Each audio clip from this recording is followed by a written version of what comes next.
It was a warm fall afternoon in 2017, late September. I remember the air feeling heavy with the last bit of summer humidity, but the trees were already starting to turn.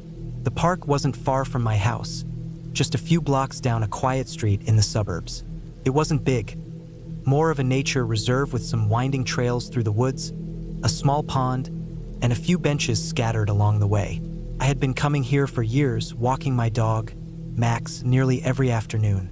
He was a German Shepherd mix, about 5 years old, sharp as a tack, and always glued to my side. He loved the trails, the smells, the rustling sounds in the brush, everything about it. I trusted him. I always had. That day, it was just us. I didn't see many people around, which wasn't unusual for a weekday afternoon. The occasional jogger, an older couple, maybe another dog walker. I liked the quiet, but as I was heading in, I noticed someone else. A man walking in the opposite direction, coming from deeper in the woods. Something about him didn't fit. He looked mid-40s, maybe older. Scruffy beard, dirty jeans, a jacket that was too heavy for the weather. His clothes were worn, like he'd been wearing them for days. He walked with his head down, hands in his pockets, and didn't acknowledge me as we passed. Normally, people at the park at least give a small nod, a half smile, something. But not him. Max slowed, his ears twitching. He watched the man closely, sniffing the air as we passed him. I glanced back once. The guy didn't turn around, just kept going. I shook it off. The park bordered some rougher areas. Maybe he was just passing through. I didn't think too hard about it. We took our usual route, about a 2-mile loop through the trees. It started with a wide dirt path before narrowing into a more overgrown trail deeper in. I let Max lead, letting him sniff and explore as I walked behind him. The woods were quiet. The only sounds were the crunch of my boots on the dirt and the occasional rustle of squirrels darting up trees. Maybe 10 minutes in, Max stopped. His ears shot up, and his head turned back down the trail. I listened. Nothing. Just the wind moving through the leaves. Then I heard it. Footsteps. At first, they were faint, almost blending into the background noise. But they were there. Slow. Steady. Close. I turned around, my stomach tightening. It was the man. The same man I had passed earlier. But he shouldn't have been there. He had been walking the other way. How had he ended up behind me? He was farther down the trail, just past a bend, walking at a deliberate pace. His hands were still in his pockets, his gaze fixed ahead, like he wasn't even looking at me. But he was following. I knew he was. My heart started pounding.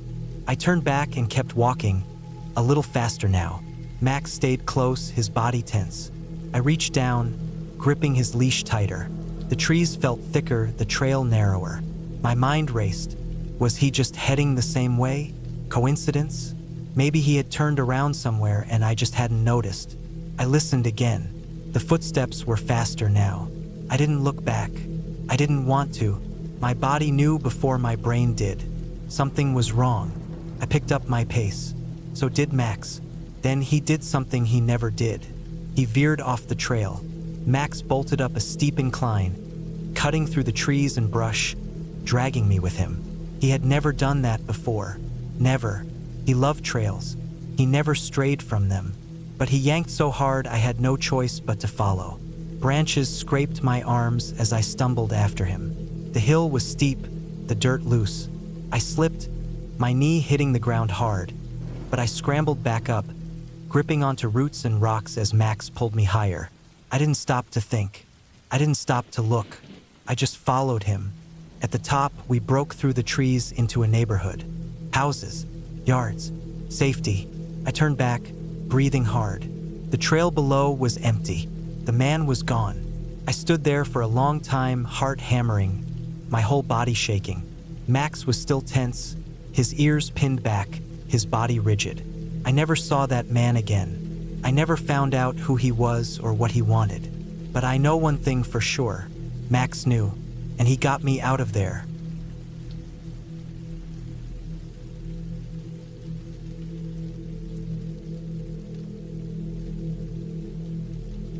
The sun was low in the sky, casting long shadows through the dense pine forest. My boots crunched against the dirt path, the sound blending with the rustling leaves in the late afternoon breeze. It was the summer of 1982, and my friend Mark and I had decided to spend the day hiking in the hills outside Santa Rosa. The trail was familiar, one we had taken a few times before, but that day, something about it felt different. We had started out in the morning, packing light. A couple of sandwiches, some water, a cheap compass, and a map we barely glanced at. The air was crisp, the scent of pine needles thick, and aside from the occasional bird call, the world was quiet. It was the kind of silence that felt peaceful at first, but, as the day stretched on, became almost suffocating. We had been hiking for a few hours when we reached a rocky outcrop overlooking the valley below. The view was breathtaking, the kind of scene that made the sore legs and sweat-soaked shirts worth it. Mark took a seat on one of the larger boulders, pulling out his water bottle, while I wandered a few steps away, stretching my legs. That was when I saw him. He was standing just off the trail, partially hidden by the trees. At first, I thought he was another hiker, maybe just stopping for a break like we were. He was an older guy, maybe in his mid-40s, with dark, unkempt hair and a thick beard. His clothes were dusty, well-worn, the kind you'd expect from someone who spent a lot of time outdoors. But there was something about him that set off alarms in my head. I remember the way he stood, too still, like he was waiting for something. His eyes never left us. He wasn't admiring the view or fumbling with a water bottle. He was just watching. I nudged Mark. "Hey!" I said under my breath, nodding in the man's direction. Mark followed my gaze, then stiffened. He didn't say anything, but I could tell he felt it too. That creeping, gut-churning feeling that something wasn't right. We didn't want to look like we were rushing, but we didn't stick around either.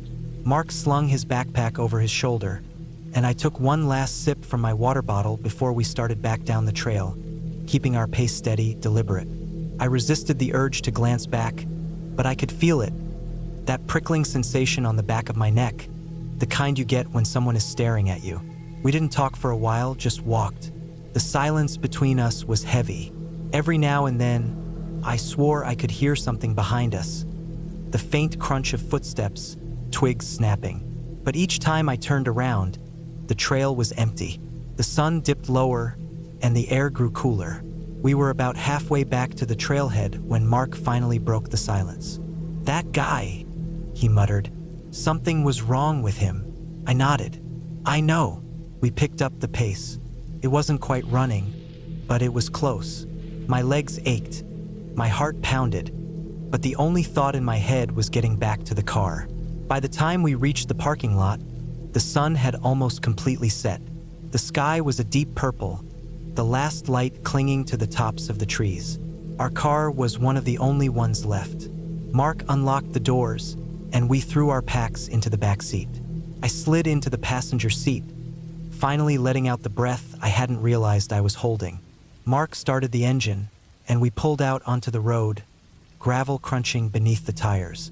We didn't talk much on the drive home. Neither of us wanted to admit how shaken we were. It wasn't until years later that we saw his face again, on the front page of the newspaper. I almost dropped my coffee when I saw it. The thick beard, the wild hair, the cold, hollow eyes. They called him the hillside stalker.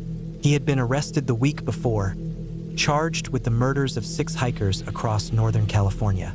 I didn't say anything at first, just stared at the picture, my stomach twisting. Then I picked up the phone and called Mark. "Did you see the paper?" I asked. He didn't answer right away, but when he did, his voice was quiet, tight. "Yeah." Neither of us had to say it out loud. We both knew. We had been inches from death that day on the trail. And if I had been with my girlfriend instead of Mark, I might not be alive to tell the story.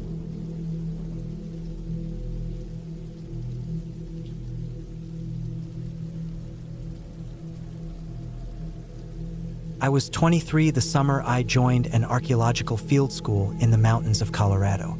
The site was at about 8,000 feet, nestled in a valley surrounded by thick pine forests, and the nearest paved road was at least 10 miles away.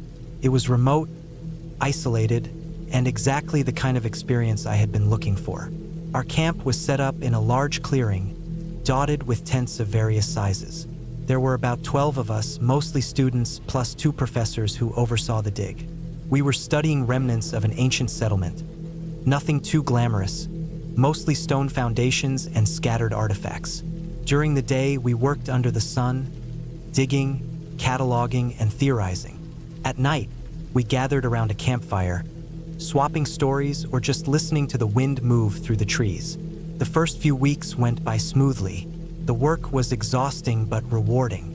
We had no cell service, no electricity except for what our solar chargers could manage, and no running water other than a nearby stream. It was primitive living, but I adjusted quickly. The forest was teeming with life: deer, birds, and the occasional fox. We'd been warned about black bears and mountain lions, but they usually kept their distance. By the 4th week, I had settled into a routine.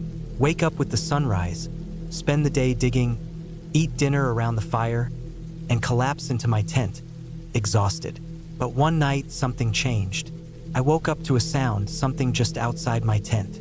It was a low, rhythmic huffing, almost like heavy breathing. My first thought was that it was one of the other students coming back late from the fire. Maybe they had gotten lost in the dark or had been out relieving themselves. But as I lay there, barely breathing, I realized this wasn't the sound of a person. It was something bigger. I turned my head slightly, staring at the fabric of my tent, willing my eyes to adjust to the dim light. Then, without warning, something bumped against my head hard. I froze. Every muscle in my body locked up.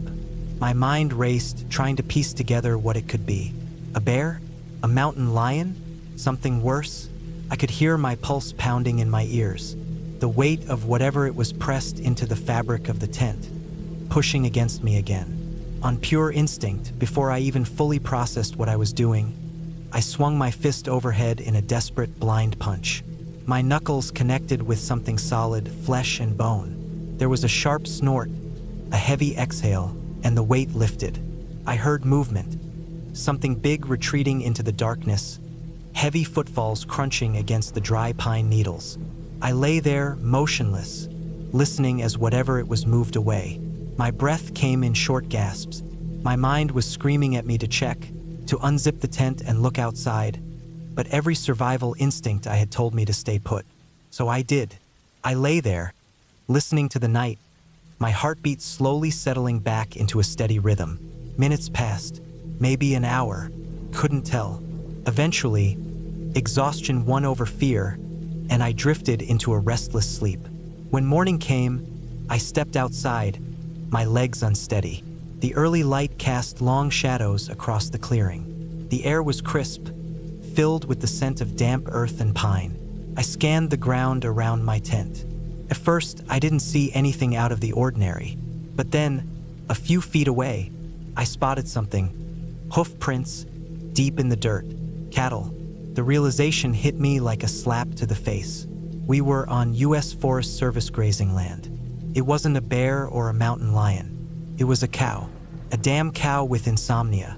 Relief flooded through me, followed by a wave of embarrassment. I had punched a cow in the face. I could already hear the laughter of the others if I told them what happened. I kept the story to myself for the rest of the trip, pretending nothing had happened. But even now, years later, when I camp in the woods, I always sleep a little lighter, listening for that huffing sound in the dark.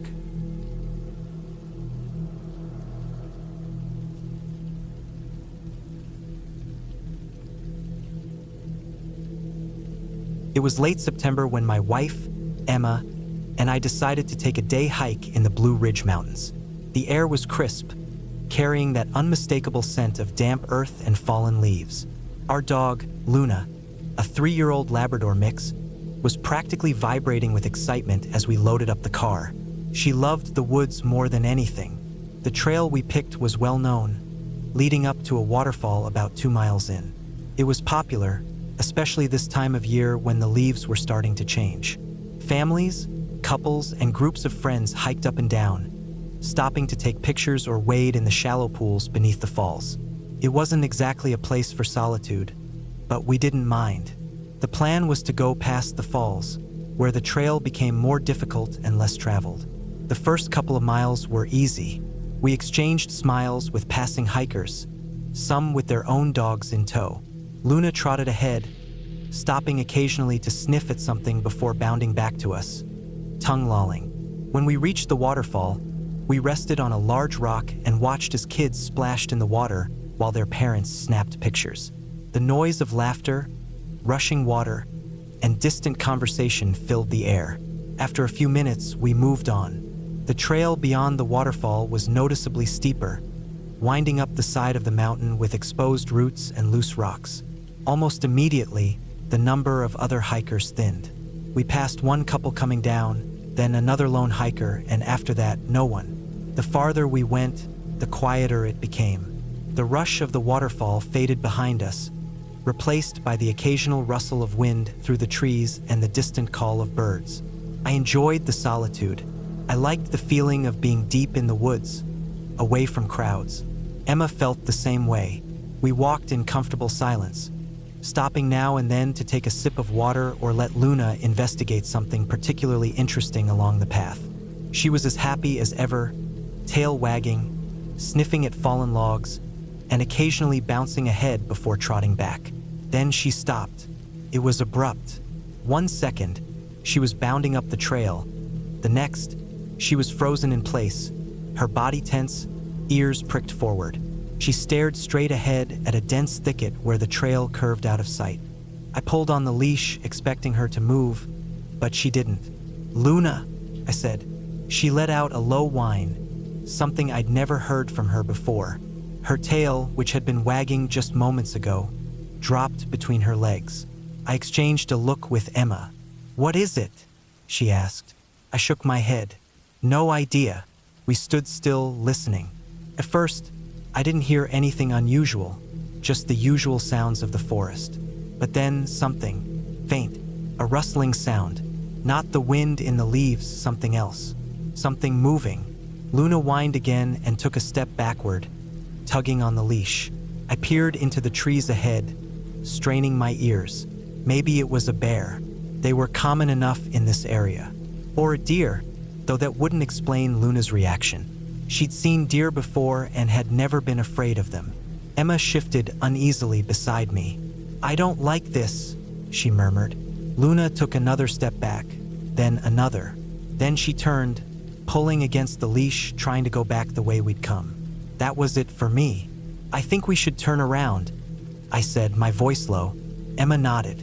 "Yeah, let's go." We didn't run, but we walked fast, faster than we had on the way up. My heart was pounding, my ears straining to hear if anything was following us. Every now and then, I glanced over my shoulder, but the trail remained empty. Just trees, just shadows. But I couldn't shake the feeling that someone, was watching us. Luna was still pulling, eager to get out of there. She didn't stop until we were almost back to the waterfall. Only then did she slow down, her body relaxing. We didn't stop until we reached the parking lot. The moment I unlocked the car, Luna jumped in without hesitation. Emma and I got in, locking the doors. We sat there for a moment, breathing heavily. "What do you think that was?" Emma finally asked. I stared out the windshield at the trailhead. The sun was lower now, casting long shadows across the lot. "I don't know," I admitted, "and I don't think I want to." We never went back to that trail. I don't know what Luna sensed in those woods, but whatever it was, I trusted her instincts. Some places, some moments aren't meant to be questioned. Maybe it was just an animal. Maybe it was something worse. But we made the right choice that day, and I'm glad we'll never have to find out what was waiting for us beyond that bend.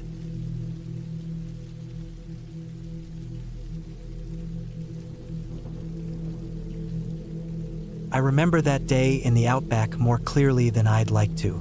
It was the middle of the dry season, 1997. I was 21, and my best mate, Aaron, was the same. We were university students back then, taking a break before the next semester.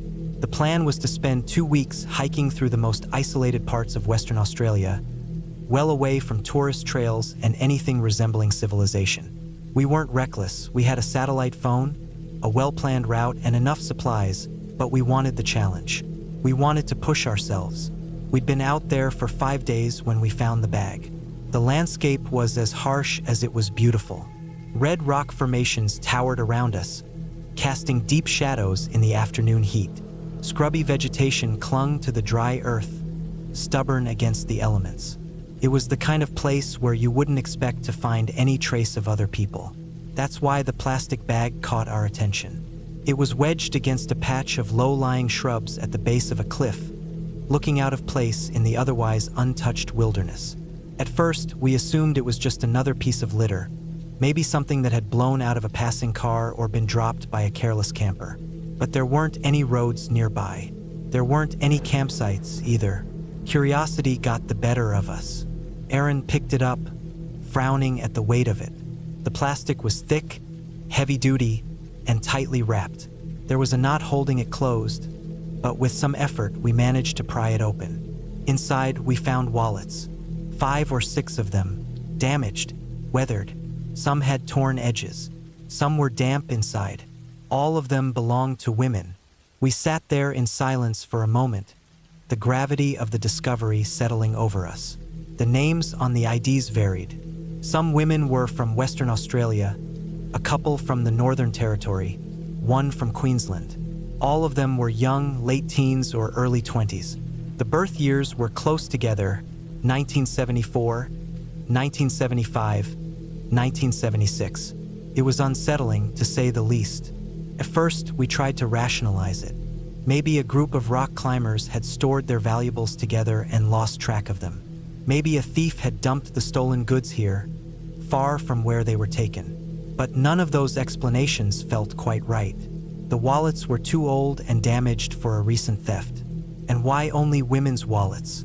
Why not a mix? We didn't talk much after that. We put everything back in the bag, tied it shut, and kept hiking. But the atmosphere had changed. The land felt different, heavier. We both kept glancing back at the cliff as if expecting to see someone watching us. That night, we barely slept. We had camped beside a dry riverbed, the kind that probably flooded violently in the wet season but now lay cracked and empty. The sky was clear, the stars endless, but I felt exposed, vulnerable. I kept thinking about the women who owned those wallets. Where were they now? What had happened to them? And who had put that bag there? The next morning, we made the decision to hike back. It was a full 2-day journey to where we had parked the car. The whole time, I felt uneasy, as if we were being watched. I tried to ignore it, but Aaron felt the same. We barely spoke, just walked. When we finally reached the nearest town, a small, dusty place with a single petrol station and a police station the size of a garage, we turned the bag in. The officer at the desk, a man in his 50s with sun-worn skin, didn't say much as he looked through it, but his expression shifted, subtle but noticeable. A tightening around his eyes, a slight clench of the jaw. He asked where we had found it, nodded when we told him, then took it into the back room without another word. We never found out what happened after that. No follow-up, no news reports, nothing. For years, I told myself it was just some long-forgotten stash of lost property. But deep down, I never believed it. There was something wrong about that place, about those wallets, about the way the officer reacted. I still think about it sometimes. About the names on those IDs, the faces on the cards, the missing women we never heard about, and the possibility that someone, somewhere, knows exactly what happened to them. But they're not telling.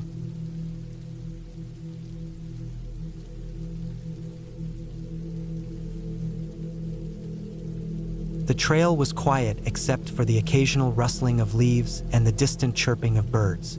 It was the kind of evening that made the woods feel endless, stretching into some place I wasn't supposed to go.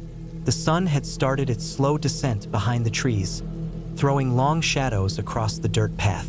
I was hiking alone with my dog, Luna, a thick-coated German Shepherd mix. She had always been good on trails, sticking close to me, ears flicking at every noise but never reacting too much. She wasn't a barker or one of those nervous dogs that growled at every person we passed. If anything, she ignored people entirely. That was why, when she lunged at the man, I nearly lost my grip on her leash. We had been walking for about an hour, and the trail was mostly empty, just the way I liked it. A few people had passed earlier, other hikers, joggers, a couple with a toddler in a carrier. Luna paid them no mind. But as we rounded a bend, there was a man standing off to the side of the trail, partially hidden behind the thick trunks of two trees. He wasn't doing anything, just standing there, looking toward the path but not really watching anyone in particular. Something about him made my stomach tighten. He was dressed in old, baggy clothes, the kind that had lost their shape over time. His jacket was oversized, hanging off his shoulders, and his jeans were stiff and dirt-streaked. His face was partially shadowed by a baseball cap, but from what I could see, his skin was rough, uneven with patches of what looked like dirt or something darker. He was older, maybe late 50s, with a scruffy beard. Luna was ahead of me, walking at a steady pace, when suddenly she stopped dead in her tracks. Her ears went flat against her head, and she let out a low, guttural growl. I barely had time to react before she lunged forward, straining so hard against the leash that her front paws left the ground for a second. She barked, deep and sharp, snapping her teeth in a way I had never seen before. It was like she was ready to tear into him. "Hey!" I yanked back on her leash, struggling to hold her back. "Luna, stop!" She ignored me, every muscle in her body taut as she snarled, teeth bared. I barely managed to pull her away as she kept twisting and lunging toward him like she wanted to rip his face off. I felt my pulse hammering in my throat. Luna never acted like this. Never. The man didn't move, didn't even flinch. He just stood there, his head tilting slightly as if he was studying her, or maybe me. I muttered a quick, "Sorry," not expecting a response, and pulled Luna away, forcing her to turn back onto the trail. She resisted at first, but eventually let me drag her forward. Her head kept snapping back, eyes locked onto the man. I forced myself to keep walking, my heart pounding in my chest. Luna calmed down after a few minutes, but something felt off. I tried to shake the feeling, telling myself she must have just been startled by something about him, his posture, his smell, something. But even as other people passed us, she didn't react the same way. It was just that man. Then, out of nowhere, she stiffened again. This time, her entire body tensed up before she whipped around, hackles raised. A deep growl rumbled from her chest, and she started lunging backward, barking like she was losing her mind. I turned. The man was 5 feet behind me. My stomach dropped so fast I thought I might be sick. He hadn't made a sound. I hadn't heard footsteps, hadn't felt anyone close. But there he was, right behind me, too close. Way too close. Luna was going wild, snapping and barking in a frenzy I had never seen before. I stumbled back, yanking her leash tight, and forced myself to move. I didn't say anything, didn't even look at him for more than a second. I just walked, fast but not running, my breath coming too quick and too shallow. Up ahead, a small group of hikers was making their way toward the parking lot, chatting amongst themselves. Relief flooded through me. I walked straight toward them, keeping close, pretending like I was part of their group. My skin crawled as I listened for footsteps behind me. Nothing. When I glanced over my shoulder, the man had turned. Instead of following, he veered off the trail, slipping deeper into the woods, disappearing into the thick underbrush. I didn't stop walking until I reached my car. Even then, my hands were shaking as I unlocked the door. Luna jumped in without hesitation, still alert, ears flicking as she watched the tree line. I sat there for a long time, breathing hard, trying to make sense of what had just happened. Maybe he was just some guy. Maybe he meant nothing by it. But my gut told me otherwise. And so did Luna. I never went back to that trail again.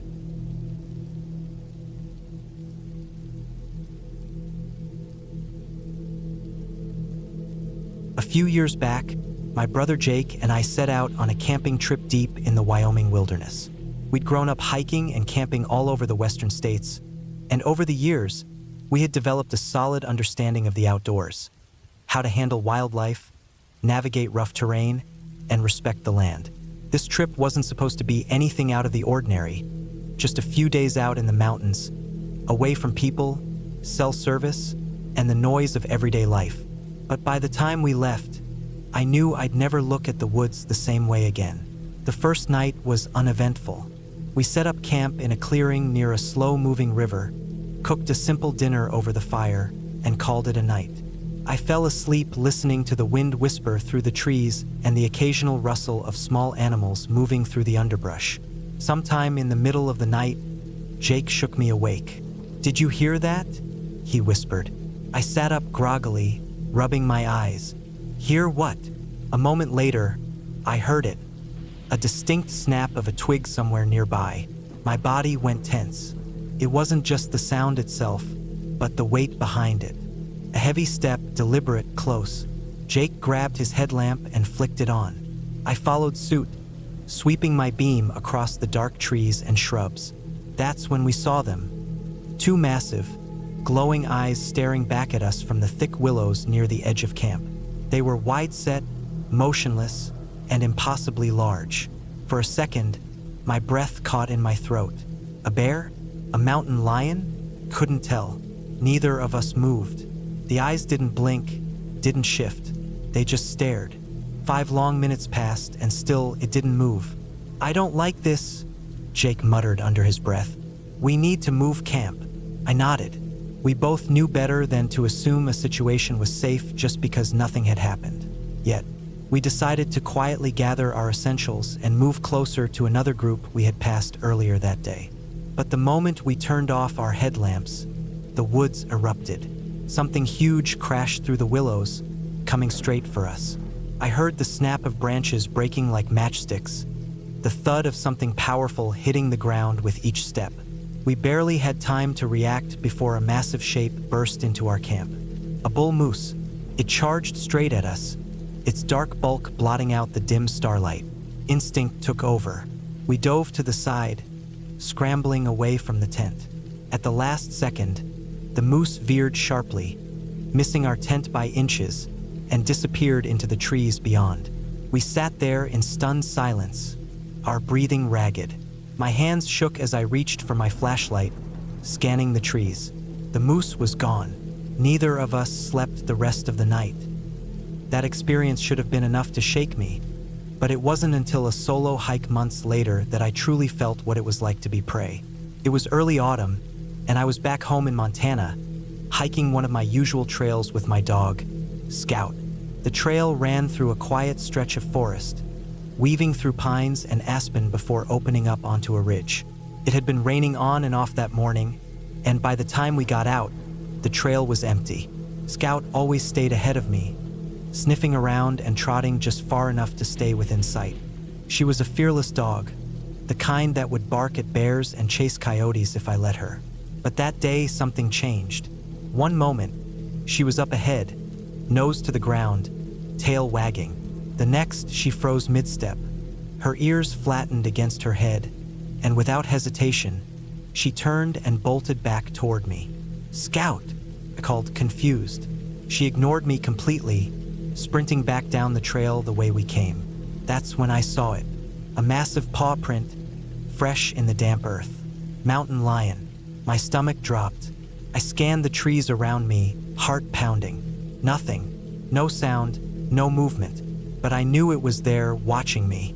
That was how they hunted, silent, patient, unseen until the moment they struck. I turned and ran, following Scout's lead. Every instinct told me not to, but I couldn't help it.